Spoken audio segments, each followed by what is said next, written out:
এই শোন, এই নে চাবি। গাড়ির ভিতরে আমার পার্স ব্যাগ আছে, নিয়ে আয়।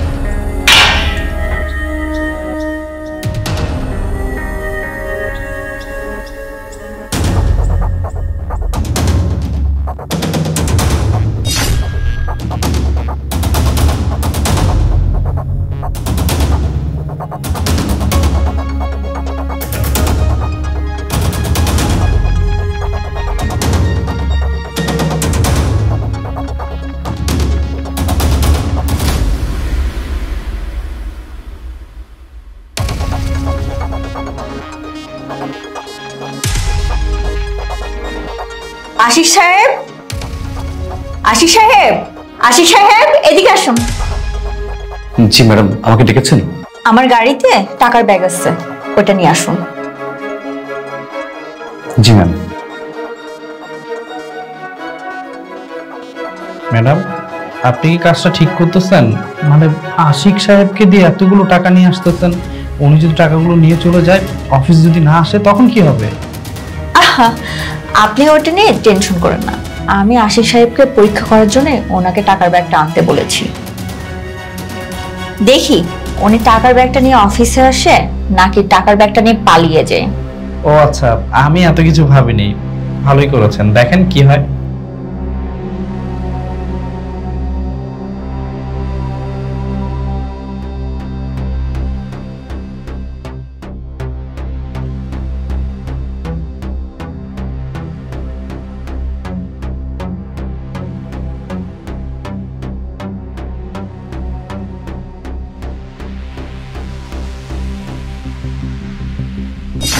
ম্যাডাম, কোন সমস্যা?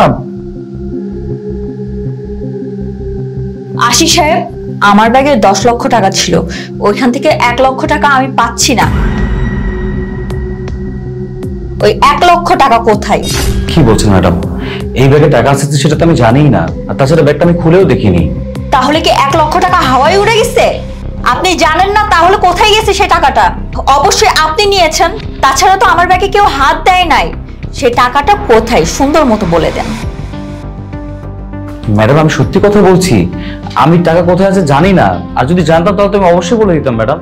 এমনিতে তো আর শুনবেন না, আপনাকে আমি দেখে নিচ্ছি। এই সুলতান, সুলতান, এদিকে আয়। জি ম্যাডাম। তুই যখন আমার পার্স আনতে গিয়েছিলি তখন কি আমার টাকার ব্যাগটা দেখেছিলি? না ম্যাডাম, ওরা তো কোনো টাকার ব্যাগ দেখিনি, আমি খালি আমার ব্যাগটাই দেখছি, ওইটা নিয়ে চলে এসেছি। তাহলে তো প্রুভ হয়ে গেল টাকাটা আপনি নিয়েছেন। কোথায় রেখেছেন টাকাটা? আপনি বের করবেন নাকি আমি অন্য ব্যবস্থা নিব? ম্যাডাম, আমি সত্যি কথা বলছি ম্যাডাম, আপনার ব্যাগের টাকা ছিল কিনা আমি জানি না, আর আমি আপনার টাকাটা ধরিনি। ম্যাডাম, কতদিন যাবত আপনার কোম্পানিতে জব করছি, কখনই দেখেছেন যে আমার কাছ থেকে কোনো কিছু হারিয়ে গেছে বা আমি কিছু নিয়ে গিয়েছি? ম্যাডাম বিশ্বাস করুন, ট্রাস্ট মি, আমি জানি না টাকাটা ছিল কিনা ব্যাগে। আপনি বলেন, আমি তো সাথে সাথে নিয়ে এসে দিলাম ম্যাডাম, আমি জানি না কি হয়েছে। থাক, আপনাকে আর কোনো কিছু বলতে হবে না। আমার যা বোঝার আমি বুঝে গিয়েছি। টাকাটা আপনিই চুরি করেছেন। আমি চাচ্ছি না আমার অফিসে পুলিশ আসুক, আমার অফিসের সম্মানটা নষ্ট হোক। আর আপনি আমার অফিস থেকে এখনই বের হয়ে যান, আর কখনো যেন আমার অফিসের আশেপাশে আপনাকে না দেখি। যান, বের হয়ে যান। ঠিক আছে ম্যাডাম, আমি এত করে বলার পরেও যেহেতু আপনি আমাকে বিশ্বাস করতে পারছেন না, থাক, অফিসে যদি পুলিশ আসে তাহলে আপনার রেপুটেশন যাবে। আমি এখান থেকে চলে যাচ্ছি, পুলিশ ডাকতে হবে না। তবে যাবার আগে একটা সত্যি কথা বলেছি ম্যাডাম, টাকাটা আমি নিইনি। ভাই দাঁড়ান। ম্যাডাম, আমি জানি টাকাটা কে চুরি করেছে এবং কার কাছে টাকাটা আছে। আপনি যখন জানেন টাকাটা কে নিয়েছে, আমাকে আপনি আগে থেকে বলবেন না? টাকাটা কে নিয়েছে বলুন। ম্যাডাম, টাকাটা ওই সুলতান নিয়েছে। কি বলছেন? সুলতান টাকাটা নিয়েছে? হ্যাঁ ম্যাডাম, টাকাটা সুলতানই নিয়েছে। আমি আপনাকে সবকিছু খুলে বলছি। যখন আমি অফিসের দিকে আসছিলাম,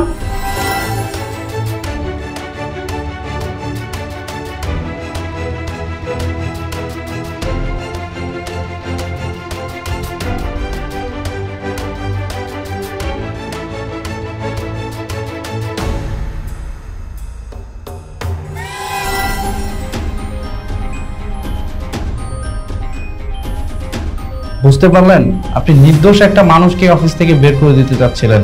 ম্যাডাম, আসলে সবাইকে সবসময় বিশ্বাস করতে নাই।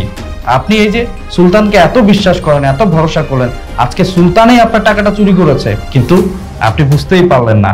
এই যে আশিক সাহেব কত ভালো, কত পরিশ্রম করে, কিন্তু তাকে আপনি চোরের অপবাদ দিয়ে অফিস থেকে বের করে দিতে চাচ্ছিলেন। ম্যাডাম, সবসময় সবাইকে বিশ্বাস করতে হয় না।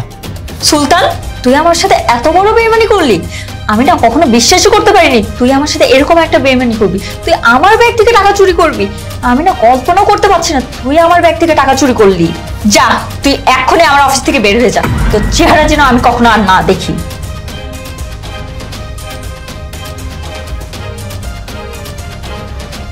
আশিক সাহেব, আই এম সরি, আমি আপনাকে অনেকগুলো কথা বলে ফেলেছি, আপনি প্লিজ কোনো কিছু মনে করবেন না।